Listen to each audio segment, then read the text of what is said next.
this point, you've probably heard of the Undertaker's One Deadman show. And you may be asking yourself, what is it? And is it worth it? Well, in this video, I plan to recap my Undertaker One Deadman show experience and answer all of those questions for you. But until then, we of course invite each and every one of you to rest in peace.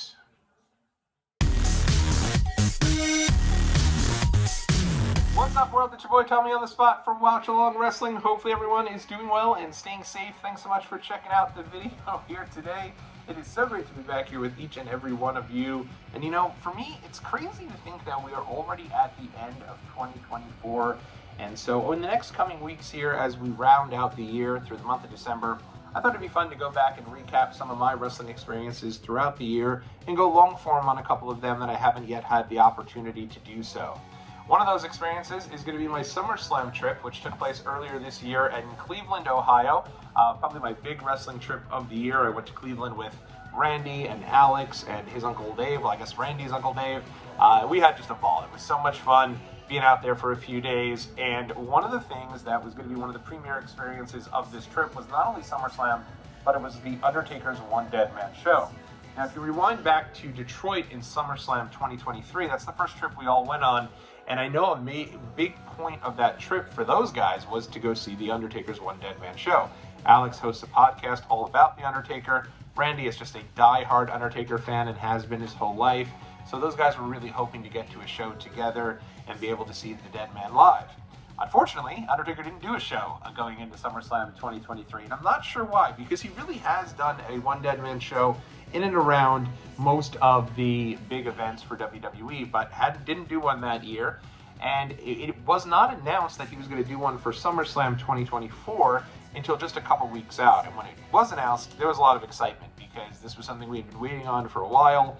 And again, they're huge Undertaker fans. Now me, I've been a wrestling fan for over 30 years. So obviously, Undertaker's been a huge part of my life just because he's been that one constant in WWE from 1990 all the way up until today. He made a huge appearance at this past year's WrestleMania, right?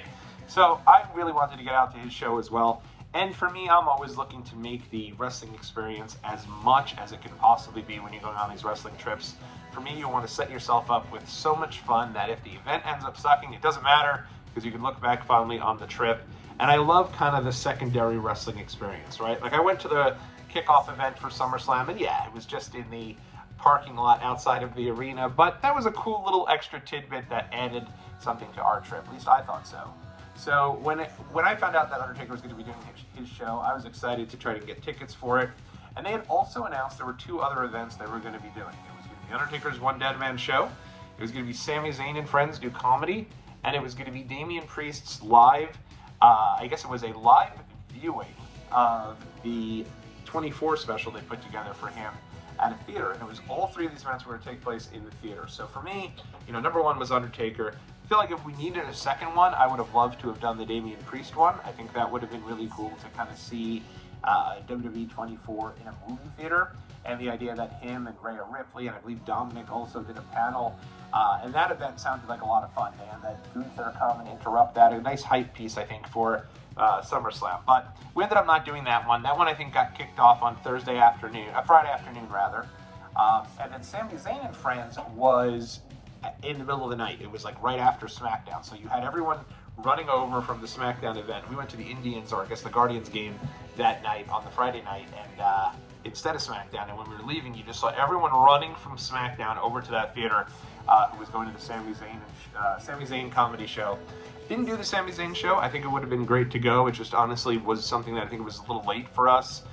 We wanted to do some other things, wanted to go back and kind of bro down, if you will, to get together and hang out before the big day on Saturday. And Undertaker's show, ironically enough, was the same day as SummerSlam. It was earlier in the day on that Saturday. And for me, I was like, this is just going to be an awesome, jam-packed day of wrestling. What can you ask for more? It's like when you go to WrestleMania and you try to squeeze an access in bright and early from 8 a.m. to 12 p.m. and just stockpile your day with as much wrestling as you possibly could. And that's kind of what that reminded me of. I was very excited to go and check this out. And tickets went on sale, and I was, I think, the only one who was able to get the tickets, so I had to try to do it. And they sold out instantly. It was like the craziest thing I've ever seen. tickets went on sale for this Taker show, and it was like impossible to get seats for.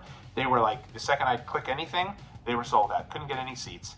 So I refreshed and refreshed, and I came back in about an hour later, and at that point I was able to secure us 4 seats together, right like in the balcony, which I always feel like for a live show like that, like a theater show, Broadway show, it's almost better to get seats a little higher up, because then you could see the entire stage and really kind of be able to take all of that in. So I was really happy with the seats. I thought they were good. I think like the only seats probably better than that were if you were to do the VIP, which were several $100s to go. And it would have been fun, don't get me wrong. I think you got a little opportunity to, I think you may have even gotten breakfast if I'm not mistaken, and you definitely got an opportunity to meet Taker, speak with him, and then get your question in to ask him during the VIP show. So we didn't do that. If we did do that, I definitely know I would have for sure asked him I would have probably asked him a question about Nathan Jones. I'm weird. I'm not like most folks who love the Undertaker's run through the late 2000s. Everyone loves that run, and that run's very impressive. I think like Taker's best run as a wrestler starts with the Batista match at WrestleMania 23, and then pretty much everything from that point on is probably his greatest work. For me, though, I love some of the stuff that he did in between his peak Taker era, which I'd say was probably right before he became the American Badass, 1990, I guess, to 2000. That 2000 to 2007 is such an era of Taker I don't think people talk about too much, and I want to know everything about it. So I for sure would have asked him what the deal was with Nathan Jones, what he thought about that going in at WrestleMania 19, and tried to get some feedback there. Is that worth a couple $100s to go and do? I don't know. I think seeing him and meeting him and getting a photo with him would be awesome. But I know that Randy and Alex had already met him, so we all settled for the general admission. I was fine with that. Anywhere I could save a couple $100, you're not really going to hear me complain. So it was fine to go and do that. And now I am going to get into a review of the show. I know there are some folks, very few, that have done reviews of the Undertaker shows in the past. There's not much out there. I think like certainly Talking Taker's done a good job with Alex. Has gone to 2 different Undertaker Deadman shows and has done a good job breaking those down on his podcast. So I'd say if you have an opportunity, go check those out. For me though, I have no problem reviewing this. I see some people are hesitant to kind of protect the Undertaker One Deadman show, but for me, I just don't think there's ever going to be another one exactly like the one that we went to for SummerSlam. Because what I think Taker does really well with these shows is cater them to the experience. It was SummerSlam weekend. Undertaker knew that. He was excited to, kind of intertwine a lot of SummerSlam into his set. And he was also able to bring some guests in that just so happened to be in town for SummerSlam weekend as well. So I'm going to get into all of that. I won't get into every single detail, but I'll talk through some of those pieces. And, I'll talk through the experience in general. So we got there, and I will say they do something which is interesting and probably something that a lot of people don't like. They do make they do make you take your phone out and put it into a bag that you cannot open to do anything with while you're going to the show. It's to protect the act, it's to protect the show, and this happens a lot for comedians in general. If you, in fact, you actually can go on and see, there's people who have gotten arrested for trying to film at a Matt Rife show. When I went to go see Joe Coy, they didn't do this, but they made it clear, if your phone is out and you're taking a video, you're going to be kicked out of that place. So this is something they're really trying to crack down on comedy, in particular for like that Joe Coy show I went to. That was like a tour. So if you have any of that gets out, his Netflix special, which took place at a different venue, was the exact same show that we saw. And that's what a lot of comedians do. For this Taker Deadman show, I don't think that it's almost needed as much, just because, again, I don't feel like he does the same thing at every show. I thought that was pretty interesting, but it is kind of what it is. And for me, there was 2 parts to this. One, I do have 2 phones, so could I have tried to do something? Probably. But I decided against it. I decided to respect kind of the thoughts there. I put both phones away, and it was fine. And honestly, not having the phones bothering me and going off during the show and knowing I could not answer them even if I wanted to allowed me to become fully entrenched in this show and to be fully engaged in the show throughout. And actually, I thought it was more of a positive than anything else.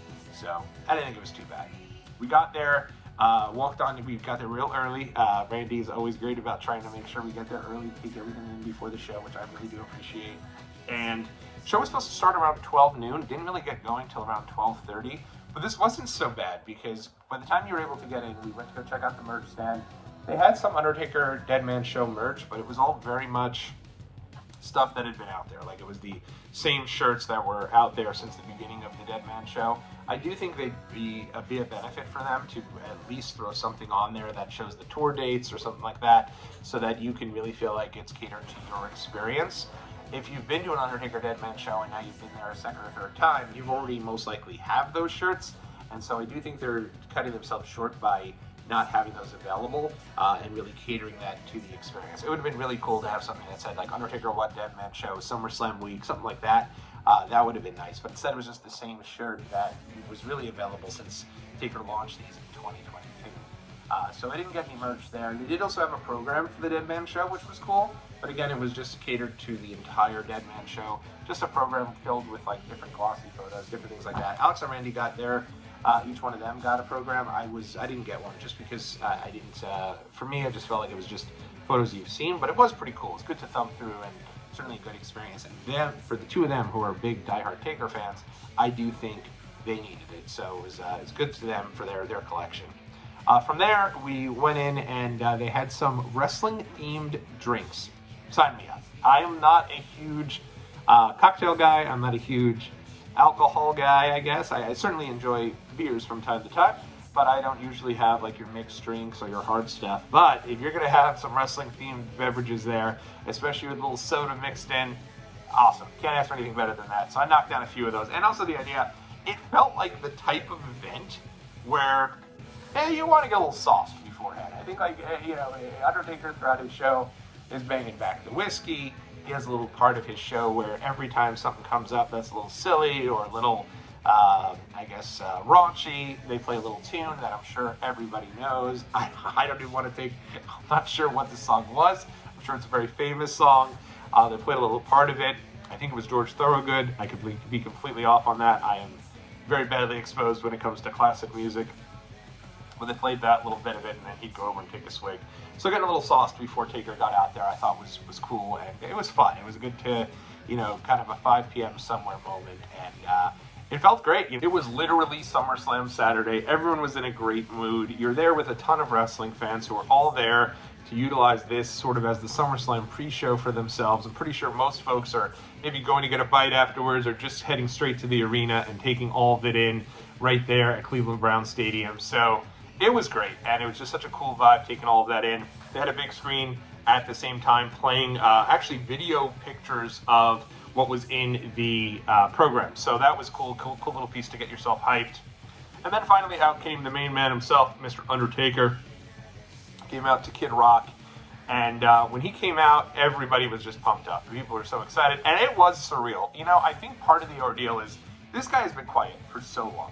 He's been protecting kayfabe, protecting the character, that to see him in person is, I've had the opportunity to be close to him once because I ran one of the lines for him at an Access show, and he has a larger-than-life appeal. He really does. Like, he comes across as this living legend, which he is, and so, you know, him coming out of the stage, it felt like, wow, this is awesome. So, you know, he started off, and he went through some of the SummerSlam card, and for me, I was like, I don't know that I need Undertaker to go through the SummerSlam card, but at the same time, everyone was eating it up. People were into that. So, you know, and one of the things that I do think is tough is as he's going through the SummerSlam card, like he brings up CM Punk versus Drew McIntyre, and somebody screams, "He should have beat you at WrestleMania," and there's nothing more cringe in the planet than somebody who heckles a live comedy show. There is just, it's never worked, it's never been funny, it's never been cool, and for me, there's nothing more annoying. It takes away from the experience hearing somebody do this. That said, I will say Undertaker was not rattled. He was able to deal with the hecklers and continue to just go right through it. He, I think, responded to him and said, maybe, but he didn't. And so he kind of got the last laugh there. And then once he was done going through the SummerSlam card, he went in and started to break down some of the SummerSlam memories of his career, and I was excited. Here's why. Undertaker's WrestleMania streak is long heralded. He's had wonderful matches up and down that streak, probably starting at WrestleMania 8 against Jake Roberts and all the way through some of his more recent matches here with Roman Reigns, John Cena, and you know, even the Boneyard match with AJ Styles, I thought was very, very good. So I think he's had so many great memories of his WrestleMania matches throughout the years. you very rarely hear about SummerSlam. So going into this show, this is exactly what I wanted. I want him to break down his SummerSlam run. And he did. And I think one of the reasons why he doesn't talk about it too often is because when you look back at it, there aren't as many great SummerSlam matches and memories as there are for The Undertaker in his career. You know, he talks about his match with Kamala in 92, Giant Gonzalez in 93, against The Undertaker in 94, Kama in 95. There are so many matches that are like, I don't know how much they're considered legendary matches, but to me, those stories are so much more interesting at this stage than his WrestleMania matches because you don't ever hear anything about them. So I was locked in when he started going through this, and so he's going through each one of them, and he makes, talks about wrestling himself and how Brett and Owen went way over their time. They had to cut some of the time for that match, and go through like all these great stories of each one of these matches through the years. And then, of course, he gets to WrestleMania, SummerSlam 2000 and 2001, and he talks about how he wrestled Kane, and then how he wrestled in a match teaming with Kane at SummerSlam 2001, and then everyone's like cheering for Kane. He's like, nah, don't cheer for him. He's kind of a jobber. And that, of course, led to the first guest that was there that day, which was Kane. And that was, for me, a big surprise. I know that Kane was in town and that they were actually doing a Brothers of Destruction signing at the SummerSlam Superstore. But to see Kane come out and I see both of them together, I thought was great. Very, very cool. And, it felt very old school and exactly what you'd want in this type of setting. So Kane and Undertaker, Kane came out onto the stage, and him and Taker told some stories. They told some really, great pieces of business there. Of course, you had the people still heckling, which was just, and not heckling to the point you'd think, right? Like, I know you're sitting there going, it's probably heckling because of the politics stuff. And that was completely left out of it. You didn't get the idea that you were talking politician Kane at all. This was specifically wrestler Kane, and so if you're able to kind of separate the two, it was a very, very rewarding experience. Very cool, and you're not getting that at too many of the other Undertaker shows. Now, maybe he has guests come out at some of his other shows. I think he's had Bruce Pritchard in the past. Maybe he's had some other folks, but to have Kane, I mean, I don't think it gets better than that when you're thinking about the Undertaker. So I thought that was very cool. From there, after Kane had left, Undertaker decided one of the points of his show, and he might do this. Now, this was a little disappointing to me because I had hoped once Kane left, he got into what I consider my favorite era of Undertaker matches at SummerSlam, those mid-2000s.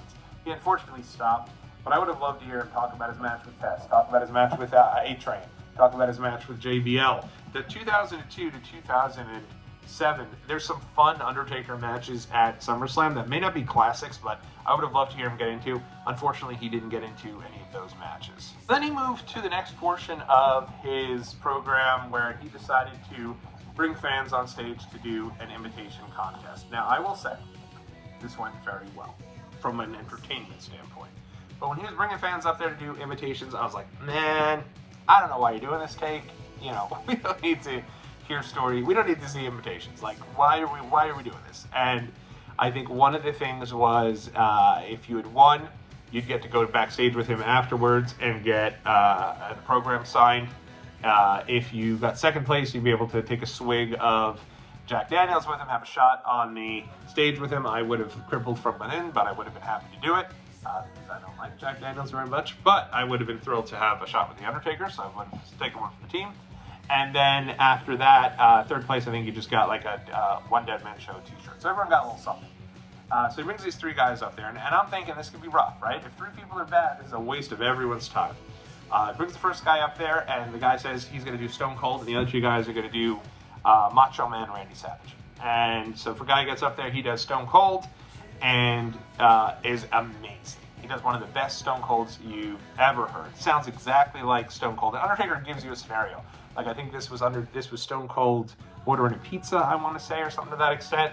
And this guy was just incredible. And unfortunately, the other two guys, they could have just said, hey, thanks everyone, we're going to head home. Because there was no way, unless they sounded like Macho had been brought back to life, there's no chance they had in this contest. And so Austin goes ahead, he does his thing. He clearly is the runaway winner. Next guy goes up, he does Macho. It's okay. I mean, it's not terrible, but it's kind of like, don't go up there if you don't have a good Macho. But he tried, and maybe on a different day, he has a much better chance to win. But coming right after this Austin, it wasn't even close. Third guy gets up there, and I know you almost don't want to give him any sort of like story or anything. But it was awkward, it was intense, and it was one of these deals where, yeah, just not good. He gets up there, he says one thing like, you know what it is to me? I don't care. And he grabs the jack and just swigs it right out of the bottle. Just gross, right? Absolutely disgusting. And I don't know what he was thinking. Again, trying to get yourself over at the expense of the show. Taker looked really unhappy, but somehow, thank God, this is where it ended. The guy was just kind of, all right, he got a shirt and he was on his way off the stage after that. Like, he was like, Taker kind of let cooler heads prevail, and that was really the end of it. But the coolest part about this was that before they brought everyone up to do their invitations, he called in another guest from the front row, and it was Victoria, who we hadn't seen really in WWE for a long time. I know she was in the 2021 Royal Rumble where they didn't have any fans. But other than that, has not been seen for many years in WWE, so to see her was really cool. And she came out and did they played her All the Things She Said, the little tattoo song, and she came out on the stage to talk with Undertaker and do their deal. And you didn't realize how close her and Taker were, because she is so close with Michelle McCool, the Undertaker's wife. So, really cool guest. It was clearly off the cuff, and I thought it really added a lot to the show. And then she helped out with the invitations as well. So when this lunatic is up there taking the swigs out of the bottle of Jack Daniels on his own, she's there too. It's just bad luck for this guy. I don't know if he thought this was going to get over. It was weird. He actually came back down after that. Like, I was like, boy, he's completely off the rails. That didn't seem like the case. Like, after the show, he's still standing there and got his shirt and just kind of seemed like a normal guy after that. So I think he thought maybe this would be funny and maybe get over more than it did, but it was fart church over. It was, nobody liked it. You just heard like a big gasp from the crowd, and it was just awkward. So don't do that if you're going to be chosen to be on the stage with Undertaker. If hopefully you have an invitation that's at least solid, and if not, don't bother raising your hand to get on the stage, because you're just embarrassing yourself and wasting everyone's time. But I will say this. I do think if there's one segment he gets rid of, I think it's this segment. I don't think this really does anything. Yes, this was a highlight of it because you ended up having someone who had a great Stone Cold impression, but at the end of the day, it could have been real bad. Especially if that Austin impression is bad, you're taking probably 20 minutes of the show and just wasting everyone's time. So I would probably, if it were me, I'd get rid of that. But I don't think Undertaker, even though I love the Watch Log Wrestling YouTube channel, I don't know that the Undertaker is watching this, really hoping for my review and doing tweaks of the show based on it. But for me, not a necessary part of the show. Then this led probably to the big crux of the show. Probably the reason you go to this show is for the Q&A portion. And he dedicates a lot of time to the Q&A portion. And, he gets these questions, and you could tell he puts a lot of thought into the questions before just coming out with an answer. And by far, the biggest highlight of this show. And I kind of get it, and it was funny to a certain extent, because I've seen Undertaker at multiple house shows throughout my time. And if you're paying for a VIP, I guess this guy must have been thinking for a long period of time, I need to know where this happened. I need to remember this match, and I need to talk with Undertaker about it. I'm going to do whatever it takes. I'm going to pay VIP. This guy might have even been in the suite with the Undertaker at SummerSlam for that experience too, to see if he can get more info on this. And he asked the Undertaker, he said, Undertaker back in 1992, no, he actually said 1982. Taker was like, hold on now. Won the 80s, brother. It must have been the 90s. He's like, all right, well then, mid-90s, 1992, I saw you have a match, a cage match, at some random town that this guy was from. And I'm wondering who you had that match with, because if it drives me nuts, I need to remember who the match was with. And it was like, huh? What a strange question. But you get it to a certain extent. Like, this has been driving this guy nuts, right? For the longest time in my life, I was curious why The Undertaker wasn't on SummerSlam 2006. He was promoted in a match with the Great Khali. It never happened. If I had the opportunity to ask The Undertaker something, I would have asked him what happened there. Thankfully, I brought this up to Alex and Randy, and they said, well, Khali couldn't wrestle a lick, so they just moved the match to SmackDown, and they gave me the answer, and so it saved me hundreds of dollars. But at the end of the day, I would have asked him something super random like that. That was personal to me. But this guy must have been really wondering this answer, and so he asked Undertaker this question, and Undertaker thinks about it. He's going through his head. He's like, I got it. I know exactly who it was. And he's like, Big Dick Willie. And the place erupted. The highlight of the entire show. Because it's this quick, wit, dry humor that Undertaker has that you don't expect him to be funny, but he's very funny. And I think that it really added a lot to the part of the show. And he tells him, he's like, brother, I've had so many matches through so many years. Honest to God, I have no clue who it was. I'm sorry. And it was a great moment, great highlight. And, you know, it was really cool. And, you know, people asked about their favorite matches. Some of the stuff was, you know, your usual stuff about, you know, streak matches, different things like that. But some of them also gave some, you know, what is your advice on being a father? Which was really cool to hear Taker's advice on that. And he said, you know, I've done one way and one the other way, where one I wasn't there for at all. This one I'm trying to be there as much as I possibly can. And so that was cool to kind of see him be a little bit vulnerable there and kind of peel back the curtain. So I love the Q&A portion. I'd say for me, the highlight was, you know, you have to take the guests out of it. It was great seeing Kane. It was great to see Taker and Kane chop it up. It was great to see Victoria. Great to see Undertaker and Victoria and kind of their rapport. And you could tell in real life they're very close friends. They've spent a lot of time with each other outside of WWE. So that was very nice. But for me, the highlight was certainly him going through his SummerSlam run and then the Q&A. But to answer your question, was it worth it? Absolutely. I love events like this. I would have done it a million times. If the next event I go to and Taker is doing a one Deadman show, maybe he'll do one right here in Long Island before Saturday night's main event. If I could find someone to go with, I will do it and have a great time going back. I would just absolutely do it. And then he kind of rode off, and they played some more Kid Rock. Uncle Dave was loving life. He was hitting that air guitar, if you will, and it was such a great hype piece for SummerSlam. Now, he did mention a couple of times that typically he likes to do a show at night. It's a show for adults. Because his show instead was at 12 noon, he had mentioned that Sami Zayn kind of bumped him out of that slot. He had a 12 noon slot, and he said it was more of a family-friendly affair, and he did the show, you know, with kids there, which was a different deal for him. But I think it worked. I think it was very well done. It was not completely a PG show, and it was awesome. It was a lot of fun to see him in this element, because he is a guy that has been protective of his character and protective of, you know, talking for such a long period of time. So to see him in this element was great, and to hear some of the early reviews from his shows and how maybe he was a little uncomfortable as he first got started with them rather, it was nice to see that he's really getting into his own and finding his groove here. So, you know, I'd say, you know, if you're thinking on the fence, should you go to one of these Texas shows? Do I think it's great to go see these shows as a companion piece to a pay-per-view? I do.